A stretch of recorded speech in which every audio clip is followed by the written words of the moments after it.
Hi, my name is Samuel James Price, and every single day I go over the news, and I tell you about news and finance, mainly as finance pertains to cryptocurrency and Web3. I'm excited to jump in today. Let's see what they're talking about. Just launched SEI blockchain new token plunges 24% after airdrop. Complaints flooded X, formerly Twitter, about the scantiness of the new SEI token allocations to early adopters, as many recipients apparently moved to dump their holdings on the market.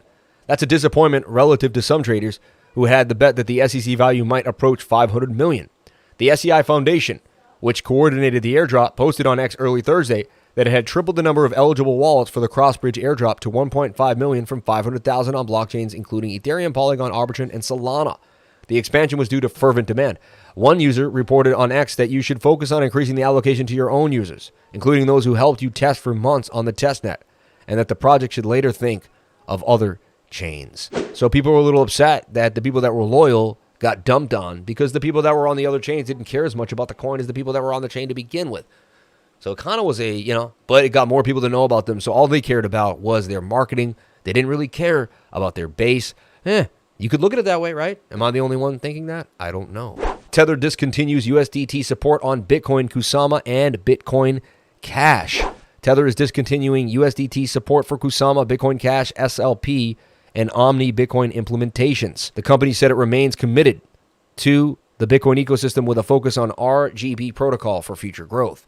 The stablecoin issuer Tether is discontinuing support for USD on, So less Tether on those chains. It wasn't used on those chains a lot anyway. I've never used them on those chains. So to me, I'll never notice, I'll never care, and I don't think it's even that big of a deal. But, just some Tether news out there that's going on. I like Lido DAO. Lido is partnering with NIL Foundation to build a ZK Oracle.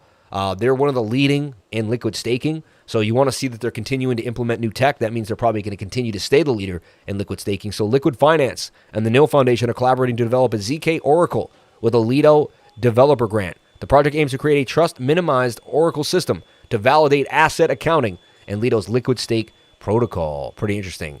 And Grayscale is hiring for its ETF team as Bitcoin decision looms. They're already hiring. Does that mean they know that they're going to get a decision? Is something brewing? ETF, man, ETF. That's why I'm weary, and that's why I keep buying more Bitcoin when people aren't paying attention. I believe it's only a matter of time. I was watching, was it Thomas Lee make one of his predictions the other day, and he was talking, hey, man, Bitcoin could close at 150,000, right? So, and Shibarium sloppily launched, sees 1.8 million stuck in pending state. This is horrible. Everyone was waiting for Shib to launch Shibarium. It was supposed to be the bee's knees, the coolest thing ever. Yes, but no. Transactions on the newly launched Shibarium are reportedly stuck in a pending state, accounting for more than 1,000 ETH, 1.8 million in locked funds. Blockchain security team BioSyn stated that the funds are locked and has advised users to temporarily stop using Shibarium. Oh my God. After launching yesterday, they reportedly run into serious issues leading to at least 1.8 million in funds being stuck. Come on. You guys got to run through these chains. You got to get your test nuts. You got to get it done. How can you go on your first day and crash and burn like that?